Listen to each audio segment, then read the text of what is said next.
Assalamu alaikum. Today we will read about the book that there are people who live their lives in the open. They build homes, keep routines, form friendships, and trust the world around them. And then there are people who cannot afford to do any of that. People who must disappear. This is the story of one of those people. A woman with no permanent name, no safe place, no past she can return to, only survival. Chapter 1. The Life That Ended. Once she had a life that made sense, at least from the outside. She worked for a secret government organization. Not the kind most people ever hear about. The kind that operates in silence, dealing with threats that never appear in the news. Her specialty was interrogation. But not the kind done in bright rooms with paperwork and rules. Her methods were psychological, precise, controlled, effective. She could get answers from people who had sworn never to speak. She was trained to observe, to calculate, to break resistance without losing control. And she believed, at least for a time, that what she did was necessary. But in this kind of world, loyalty is fragile. One day, everything changed. She was told she had become a liability, a problem that needed to be removed. No trial, no explanation she could trust. Just a sudden shift from valued asset to target. She ran, and the people she once worked beside began hunting her. She disappeared quickly, using every skill she had been trained to use against others. Fake identities, changed appearances, constant relocation. She learned to avoid patterns, never stay too long, never trust easily, never relax. The organization was powerful, far-reaching, patient, and it wanted her gone. She survived by being invisible, living in cheap rooms, moving at night, watching exits instead of people. But survival like this is not life. It is endurance. And endurance always has limits. Eventually they found her again. Not directly, but close enough to force her into a corner. And when they finally made contact, it wasn't with bullets or capture teams. It was with an offer. Chapter 3, The Offer. They needed something from her. A job. One last interrogation. A man named Daniel Beach had become a target of interest. He was believed to have access, direct or indirect, to something extremely dangerous. A biological threat that could cause mass destruction if released. They wanted information, and they believed she was the only one capable of getting it. In exchange, they offered her freedom, a clean exit. No more running, no more hiding. It was not a choice. It was pressure disguised as opportunity. She agreed, because refusing would have meant death, or worse, endless pursuit.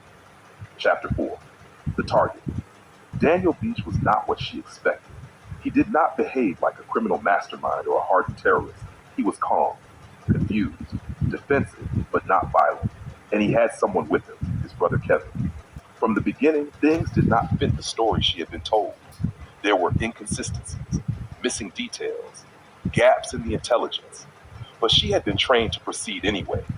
So she began the interrogation, not in a facility, not in a controlled environment, but in the field, where everything was uncertain, and where she had far less control than she was used to. The shift, the deeper she looked, the more unstable the situation became. Daniel was not hiding power. He seemed to be running from people far more dangerous than himself. And Kevin, his brother, was not just a bystander. He was cautious, intelligent, and deeply aware that something was wrong with the situation.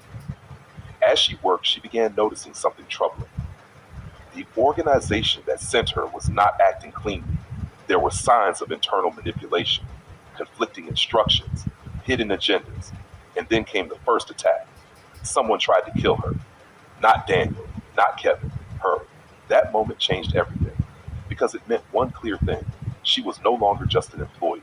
She was expendable. Chapter 6, The Escape. The situation collapsed into chaos. Assassins were sent to eliminate her and possibly erase everyone involved. Daniel and Kevin became unwilling allies. At first, trust was impossible. She had been trained to control situations, not depend on others. But survival forced cooperation.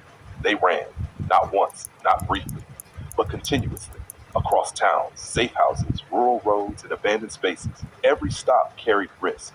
Every silence could hide danger. And during that constant movement, something unexpected began to form.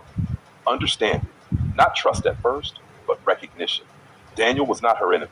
Kevin was not her enemy. And the organization that once defined her entire life was no longer trustworthy. Chapter 7, Pieces of Truth. As they moved, fragments of truth began to surface. The biological threat Daniel was supposedly connected to was not what it seemed. There were signs that the entire operation might have been fabricated or distorted. A larger corruption existed within the agency she once served. Power struggles, hidden operations, people removed not for safety, but for control. And she realized something she had never allowed herself to consider before. She might have been used, not just misled, but shaped into a tool for someone else's agenda. The interrogation she was sent to perform may not have been about truth at all. It may have been about removing loose ends, including her. Chapter 8, Change. The emotional shift did not happen suddenly. It built slowly, through exhaustion, fear, and exposure to people who treated her differently than her past life had taught her to expect. Daniel did not treat her like a weapon. Kevin did not treat her like a threat. For the first time in a long time, she was seen as a person instead of a function. And that perception was dangerous in its own way, because it made her question everything she had built her identity on. Strength, control, emotional distance. All of it had been survival tools. But now they felt like cages to nine. The final confrontation. Eventually, the pursuit tightened. The organization closed in. There was no more running left. The confrontation was inevitable. But this time, she was not alone. Daniel and Kevin stood with her, not because they were trained for this world, but because they had been forced into it alongside her. The truth began to surface in full. Corruption within the agency, manipulation of operations, cover-ups that justified eliminating anyone who threatened exposure. She had not been a rogue agent. She had been a disposable asset in a system that no longer needed her. The final conflict was not just physical. It was informational. Proof versus power. Truth versus control.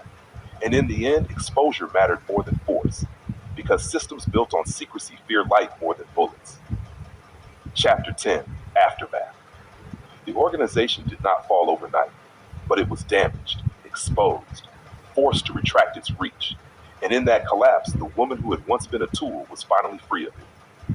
Not because the danger disappeared, but because she stepped out of its structure entirely. She did not return to her old identity. That person no longer existed. Instead, she chose something uncertain but real, a life built on her own decisions, not instructions from others. And for the first time, survival was no longer the only goal. What remains? People often think survival stories end when the danger is gone, but the truth is different. Survival is only the beginning. What comes after is harder. Learning how to live without constant threat, learning how to trust without calculation, learning how to exist without becoming a weapon. She had been called many things in her life: asset, problem, ghost, but in the end, she was none of those. Just a person trying to become something new.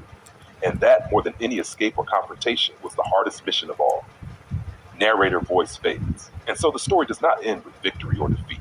It ends with a choice: to keep running or to finally stop.